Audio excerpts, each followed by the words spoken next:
नमस्ते, स्वागत है आप सभी का नई कहानी में। आज की हमारी कहानी कुछ इस प्रकार से है। चलिए आज की कहानी शुरू करते हैं। सविता देवी की उम्र 70 वर्ष की हो चली थी। वह एक साधारण मेहनती महिला थी जिन्होंने अपने जीवन का हर पल परिवार के लिए समर्पित कर दिया था। उनके पति का देहांत हुए 6 महीने हो चुके थे। पति के साथ बिताए गए पल, उनकी छोटी छोटी खुशियाँ और साथ में किया संघर्ष, वे सब अब केवल यादें बनकर रह गए थे। पति की मृत्यु के बाद सविता देवी को अपने बेटे बहू के साथ रहने का फैसला करना पड़ा। शुरुआत में तो बेटे और बहू ने उनके साथ ठीक व्यवहार किया, लेकिन धीरे धीरे उनका व्यवहार बदलने लगा।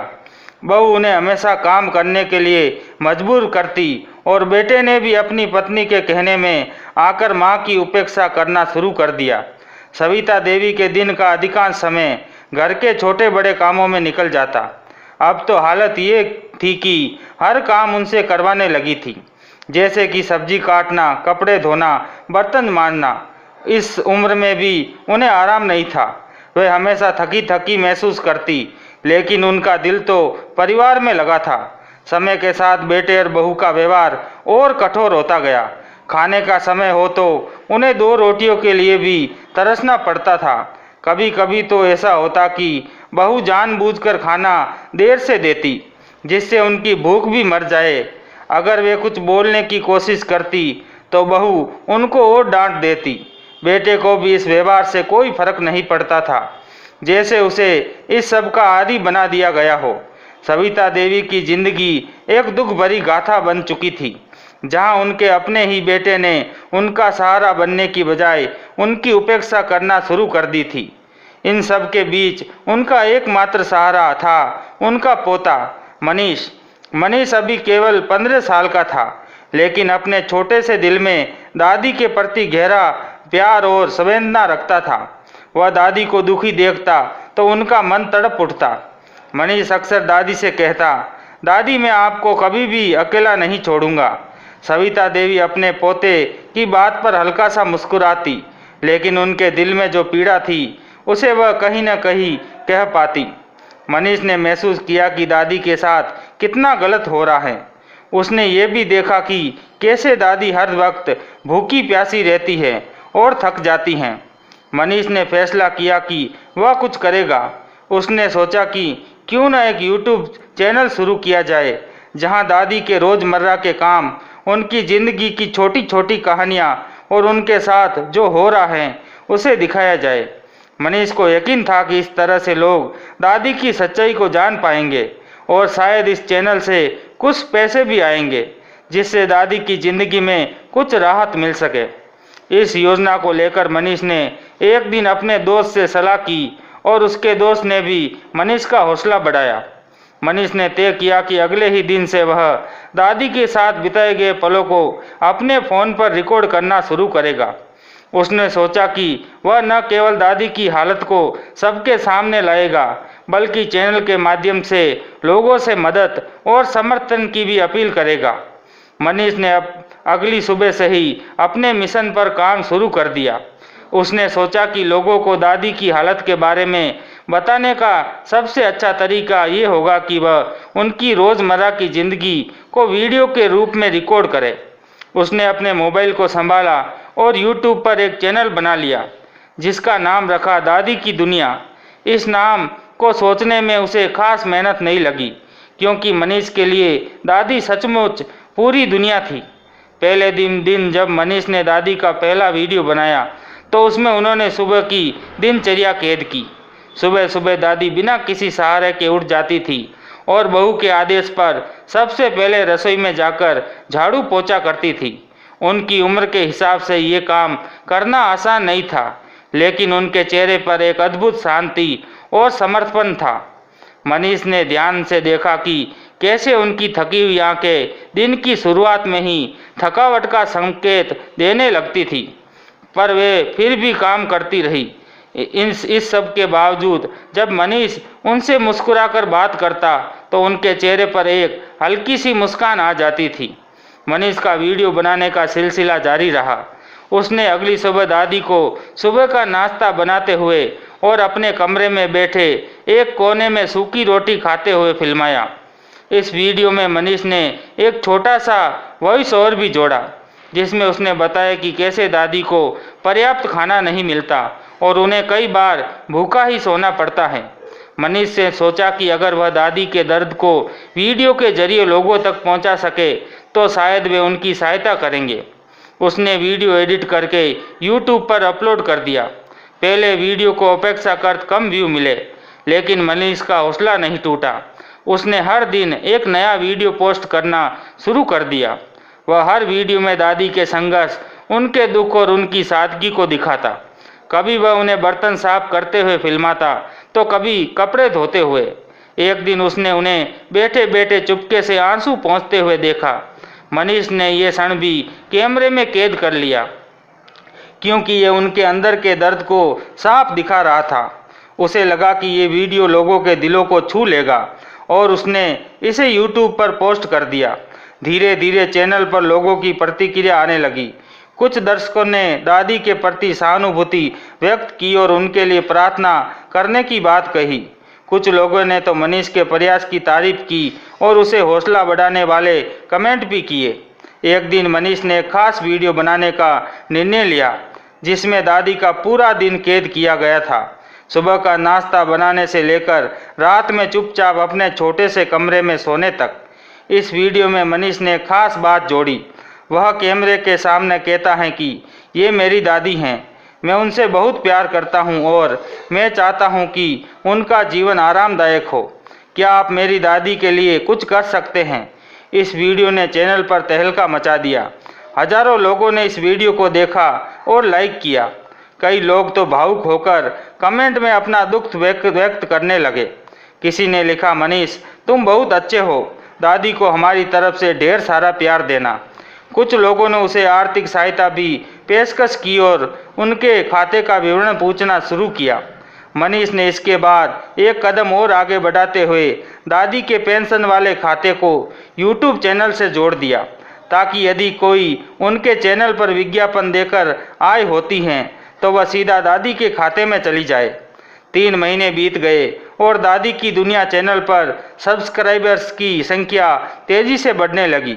वीडियो पर विज्ञापन भी आने लगे और धीरे धीरे कुछ पैसे भी जमा होने लगे। मनीष ने हर बार दादी को अपने तरीके से खुश रखने की कोशिश की। जब दादी को पता चला कि मनीष उनके वीडियो बना रहा है तो वह पहले थोड़ा झिझकती, लेकिन मनीष की नज़रें देखकर समझ जाती कि इसमें उनके पोते की मासूमियत और दादी के लिए प्यार छिपा है। चौथे महीने के अंत तक मनीष के चैनल पर लाखों और हजारों सब्सक्राइबर हो चुके थे। चैनल से एक अच्छा खासा पैसा इकट्ठा हो चुका था, जो सीधे दादी के पेंशन अकाउंट में जमा हो रहा था। मनीष ने दादी को कभी इसके बारे में नहीं बताया, क्योंकि वह उन्हें सरप्राइज देना चाहता था। मनीष के चैनल की सफलता की कहानी अब दूर दूर तक फैल चुकी थी।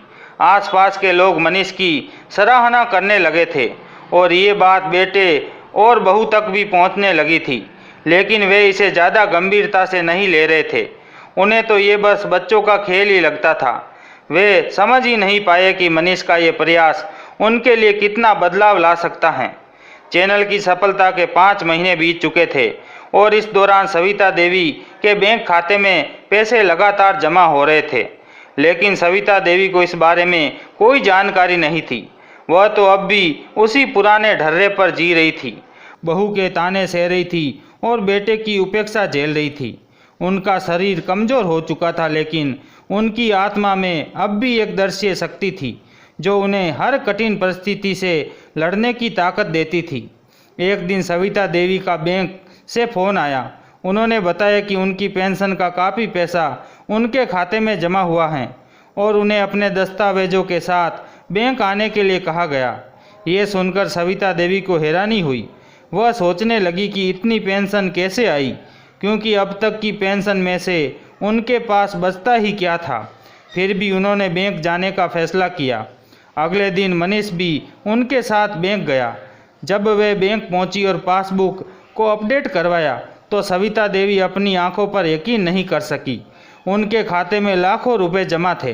बैंक अधिकारी ने बताया कि पिछले कुछ महीने से उनके खाते में एक बड़ा अमाउंट हर महीने आ रहा है।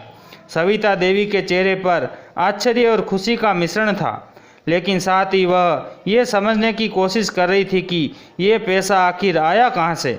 मनीष भी पास खड़ा मुस्कुरा रहा था, क्योंकि वह जानता था कि ये पल उसकी दादी के लिए बेहद खास था। सविता देवी ने मनीष से पूछा, बेटा ये सब क्या है?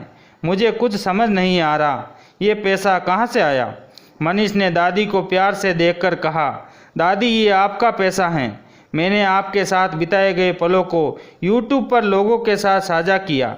लोग आपकी सादगी, आपके संघर्ष और आपके प्यार से इतने प्रभावित हुए कि उन्होंने हमारे चैनल को सब्सक्राइब किया और YouTube ने हमें इसके लिए पैसे देना शुरू कर दिया। अब ये सब आपके हैं। सविता देवी की आंखों में आंसू आ गए। उन्होंने कभी सपने में भी नहीं सोचा था कि उनके पोते के इस मासूम से प्रयास से उन्हें इतना सम्मान मिलेगा और उनके कठिन जीवन में इतनी बड़ी राहत आएगी। मनीष ने उन्हें बताया कि अब हर महीने उनके खाते में अच्छी रकम आती रहेगी, जिससे वह अपनी ज़रूरतों को पूरा कर सकेगी। इस बीच बेटे और बहू को भी चैनल की खबर मिल चुकी थी।